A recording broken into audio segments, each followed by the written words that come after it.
할렐루야, 할렐루야. 주의 은혜와 사랑이 함께하는 이 시간 되기를 주님의 이름으로 축복합니다.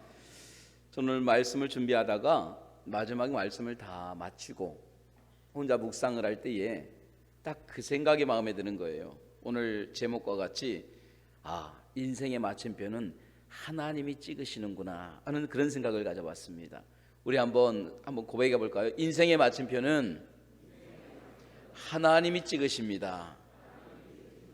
여러분의 삶이 그러기를 주님의 이름으로 축복합니다. 아멘. 누가복음 17장에 보면은요, 10명의 나병 환자가 예수님께 나오는 내용이 나옵니다. 이 10명이 찾아와서 예수님에게 자기들을 깨끗하게 해달라고 간구합니다. 그런데 예수님께서는 그들에게 그러면 너희가 제사장에게 가서 너희의 몸을 보이라 그랬어요. 그 제사장이 가서 자신들의 몸을 보여주기 위해서 그들은 걸어가게 됩니다. 근데 그 말씀을 듣고 걸어가는 그 사이에 그들은 자신의 몸이 깨끗해진 것을 깨닫게 된 거예요. 그러니까 자신의 몸이 깨끗해진 것을 알게 되고 그 중에 한 사람이 하나님께 영광을 돌리게 되고 또 주님께 나오게 됩니다. 그때 한 사람이 나올 때에 예수님이 그에게 묻는 거예요. 10사람이 오지 않았느냐? 그런데 나머지 9은 어디로 갔느냐? 그랬어요. 10사람이 왔는데 한 사람만 나오고 9명은 어디로 간지 모르는 거예요. 이 과정을 가만히 보면서 우리는 그런 생각을 해봅니다. 참 기도의 제목이 있고 간절할 때 하나님께 나오죠. 그래서 하나님 앞에 기도합니다. 하나님, 나 좀 깨끗하게 해주세요. 이 기도 꼭 들어주세요. 응답해 주세요. 그럼 내가 열심히 할게요. 잘할게요. 우리는 하나님하고 약속을 합니다. 이것만 들어주시면, 응답만 해주시면. 자, 그런데 여러분 어때요? 여러분 기도가 응답이 되면 정말 그렇게 열심히 합니까? 하나님이 들어주시면 정말 잘하고 있어요? 마음은 그런데 그렇지 못할 때가 참 많이 있잖아요. 내가 잘할게요, 내가 열심히 할게요 하다가도 오히려 막상 응답이 되면 기도한 것도 잊어버립니다. 그리고 하나님을 잊을 때가 많이 있다라는 거예요. 오늘 본문은 한나가 하나님 앞에 기도함으로 인해서 아들 사무엘을 얻게 됩니다. 그 아들을 얻게 됨으로 인하여 하나님 앞에 자기의 기도했던 그 기도, 하나님 앞에 감사하는 그 내용을 하나님께 들리고 있는 장면이 오늘 본문의 내용입니다. 우리 1절과 2절을 한번 천천히 읽어볼까요? 1절과 2절 먼저 한나가 하나님을 어떻게 찬양하는지 한번 같이 봅니다. 같이 읽습니다. 한나가 기도하여 이르되 내 마음이 여호와로 말미암아 즐거워하며 내 뿔이 여호와로 말미암아 높아졌으며 내 입이 내 원수들을 향하여 크게 열렸으니 이는 내가 주의 구원으로 말미암아 기뻐함이니이다. 2절입니다. 여호와와 같이 거룩하신 이가 없고 이는 주밖에 다른 이가 없고 우리 하나님 같은 반석도 없습니다. 여러분, 이게 한나의 고백입니다. 근데 저는 오늘 1절과 2절을 가만히 읽으면서 한 가지 특징을 발견하게 돼요. 그게 뭐냐? 지금 그가 감사하는 이유, 지금 한나가 기뻐하는 이유가 한 가지입니다. 아들을 주셨기 때문에 내가 이렇게 하나님을 높입니다가 아니라 하나님 자체를 그냥 높이고 있다라는 거예요. 내가 뭔가 응답이 있어가지고 하나님이 내게 뭔가 주셨기 때문에 내가 거기에 보응하는 마음으로 하나님을 높입니다가 아니에요. 내가 낮은 자임에도 하나님으로 말미암아 내가 높아졌습니다. 내가 비천한 자임에도 불구하고 하나님께서 나를 돌봐주셨습니다. 그 찬양을 드리는 거예요. 찬양의 내용이 아들을 주셔서, 물질을 주셔서, 고쳐주셔서, 건강케 해주셔서 그래서 감사합니다, 이게 아니에요. 그냥 하나님 이 모든 것들을 이루어 가시는 하나님께 감사하고 하나님을 찬양하고 있는 거예요. 여러분, 이게 참 중요해요. 우리는 하나님이 내게 무엇인가를 주셔서 응답하셨기 때문에 하나님을 높이고 하나님을 예배하고 찬양하는 게 아니라 하나님 자체로 그냥 내 삶을 이끌어 가시니까 하나님을 높일 수 있는 저와 여러분이 되기를 주님의 이름으로 축원합니다. 할렐루야. 지난 화요일 애나골의 기도회 때 우리 부목사님께서 시편 18편을 설명하면서 그런 이야기를 하셨습니다. 참 은혜가 됐어요. 다윗이 하나님을 고백할 때 나의 힘이 되신 여호와여라고 이야기했다라는 거예요. 늘 우리는 알고 있어요. 근데 그날 새롭게 다가오는 거예요. 나의 힘이 되신 여호와여. 자, 다윗이 누구냐? 왕이었어요. 한 나라의 모든 힘을 다 가지고 있는 사람입니다. 정치와 권력과 세계적인 모든 힘을 다 갖고 있는 그가 자기의 힘의 원천을 갖다가 군사를 이야기하는 것이 아니고, 정치를 말하는 게 아니고, 돈의 힘을 이야기하는 게 아니라 하나님이 내 힘의 근원이 됨을 이야기하고 있다는 거예요. 나의 힘이 되신 여호와여, 하나님만이 나의 힘이 되신다라는 고백을 하고 있다는 거예요. 저는 그 말씀을 가만히 보면서 이 말씀 너무너무 중요하구나, 여러분, 바라고 원합니다. 오늘 내 삶에 무엇인가가 채워져서 하나님을 감사하고 무엇인가를 주셨기 때문에 내가 그로 인하여 하나님 앞에 예배하는 게 아니라 그저 하나님 한 분만으로, 하나님 자체만으로 감사할 수 있기를 간절히 소망합니다. 하나님의 그 은혜만으로 나와 동행하심을 감사하고 그 하나님을 그냥 찬양할 수 있는 저와 여러분이 되기를 주님의 이름으로 축복합니다. 아멘. 오늘 2절이 그렇잖아요. 여호와와 같이 거룩하신 이가 없고 주밖에 다른 이가 없고 우리 하나님 같은 반석이 없습니다. 하나님과 같은 분이 없습니다. 주밖에 다른 이가 없습니다. 저는 이 말씀을 준비하다가 찬양이 혼자 생각나서 가만히 혼자 불러봤어요. 주님 한 분밖에는 아는 사람 없어요. 가슴 깊이 숨어 있는 주를 사랑하는 마음. 할렐루야.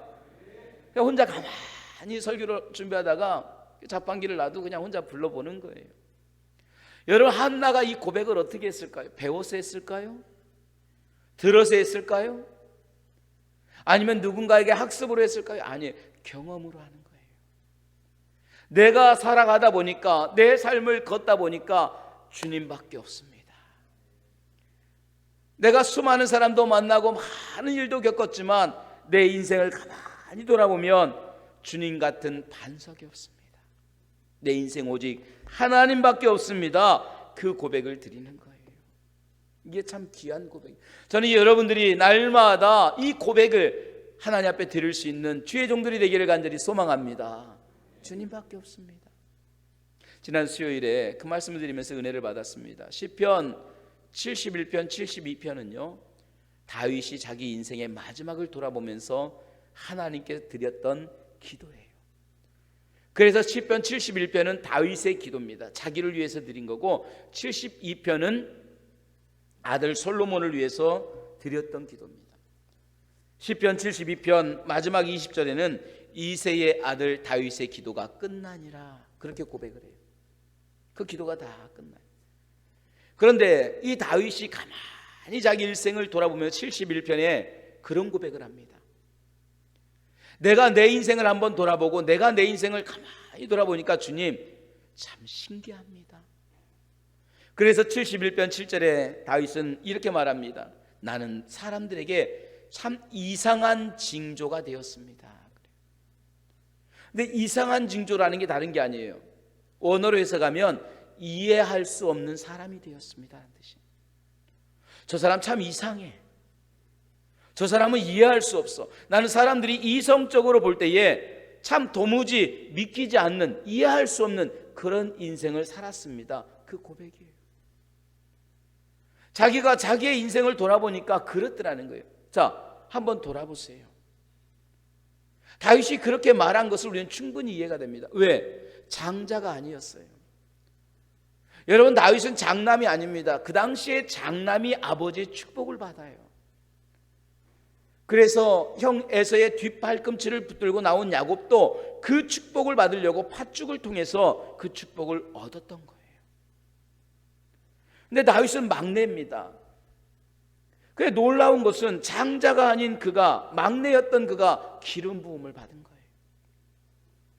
더 이상한 게 뭔지 아십니까? 왕자도 아니에요. 내 아버지가 왕도 아니고 내가 왕자도 아니고 내가 뭐 어떤 귀족 집안도 아니에요. 다윗은 기껏해야 저 들판의 유목민이었어요.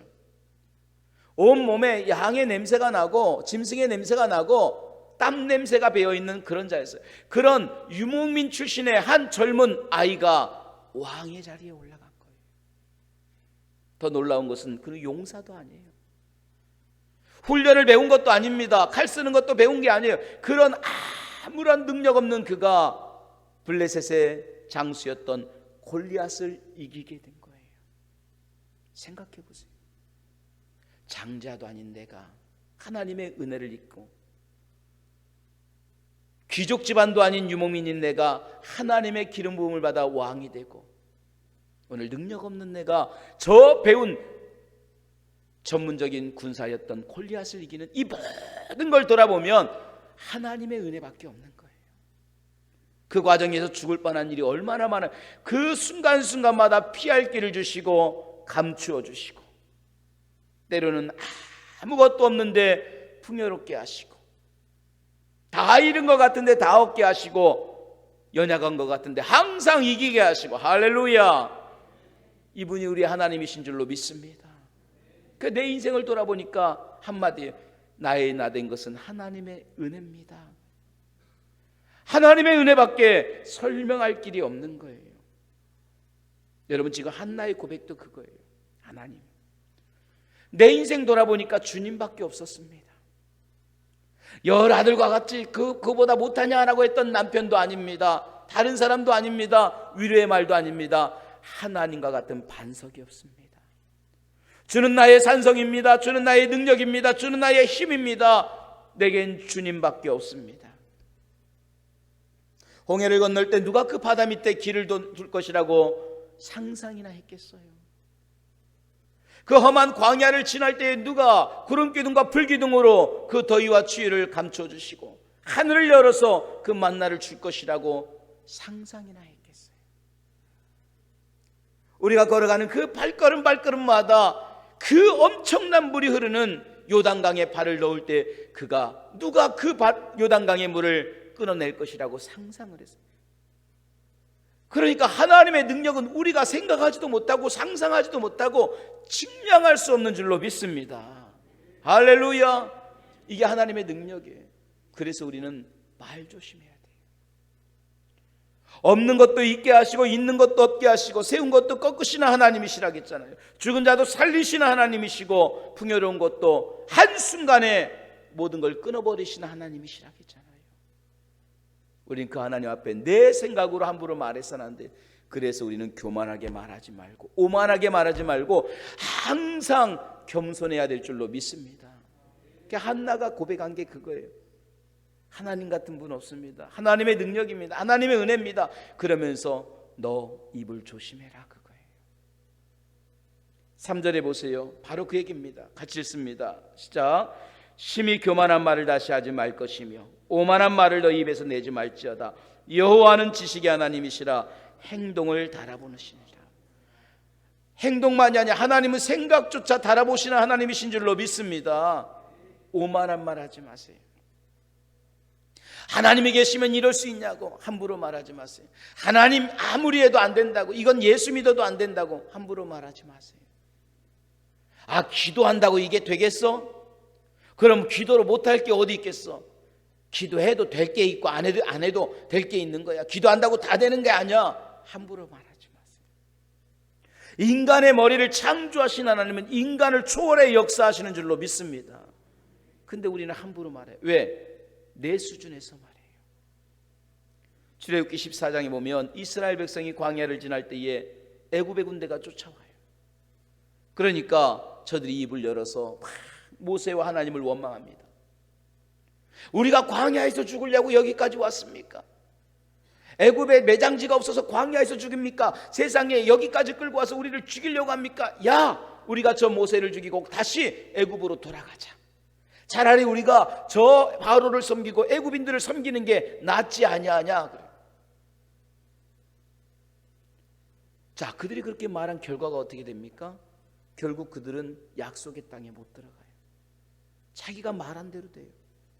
결국 1세대 모든 이스라엘 백성들 여호수아와 갈렙을 빼놓고는 다 광야에서 죽게 되는 거예요. 2세대가 다시 들어가는 거예요. 그렇게 말한 사람은 싹 다 죽게 되는 거예요. 우리 하나님 앞에 너무너무 쉽게 말할 때가 있어요. 하나님이 계신들 이거 하겠어? 사무엘하에도 그래. 열왕기하에도 그래요. 여러분 열왕기하 7장에 보면은요, 아람 군대가 이스라엘을 막 쳐들어와서 빙 둘러쌉니다. 그러고 나니까 이스라엘이 포위가 된 거예요. 음식도 물도 아무것도 없어. 그러니까 음식값이 막 치솟기 시작합니다. 10배, 20배, 어떤 거는 수십 배씩 올라갑니다. 사람들이 먹을 것이 없다고 아우성이 돼요. 그때 엘리사가 말하기를, 여러분 걱정하지 마세요. 하나님께서 내일 이맘때에 다시 모든 것을 제대로 놓으실 것입니다. 하나님이 하실 겁니다. 걱정하지 마세요. 그냥 아멘 하면 돼. 그런데 그 옆에 있던 한 장군이, 아합 왕의 가까운 장군이 말하기를, 선생님, 그게 말이라고 됩니까? 하나님이 하늘에 창을 낸들, 창에서 쏟아주신들, 그게 가능하겠습니까? 이거 불가능합니다. 안 됩니다. 비웃는 거예요. 엘리사가 말합니다. 당신은 내일 그 사건을 볼 것입니다. 그러나 당신은 그것을 먹지는 못할 것입니다. 그리고 그 다음 날이 될 때 정말 말한 대로 됩니다. 하나님의 놀라운 역사로 아람 군대가 다 떠나가게 되고, 오늘 그들은 그 모든 것이 안정이 되고 그것을 다시 먹게 되는 거예요. 결국 말한 대로 됩니다. 그렇게 말했던 사람이 어떻게 됩니까? 성문 앞에서 백성들에게 밟혀 죽게 돼요. 그는 자기가 이 모든 사건을 보았을 때 먹지 못하는 안타까운 인생이 돼요. 우리 극단적으로 말합니다. 기도한다고 되겠어? 기도해봐야 소용없어. 하나님을 예배한다고 되겠어? 아니에요. 하나님은 일하시는 거예요. 여러분, 인간이 아무리 뛰어난들 그 머리를 창조하신 하나님의 역사를 어떻게 측량할 수가 있어요?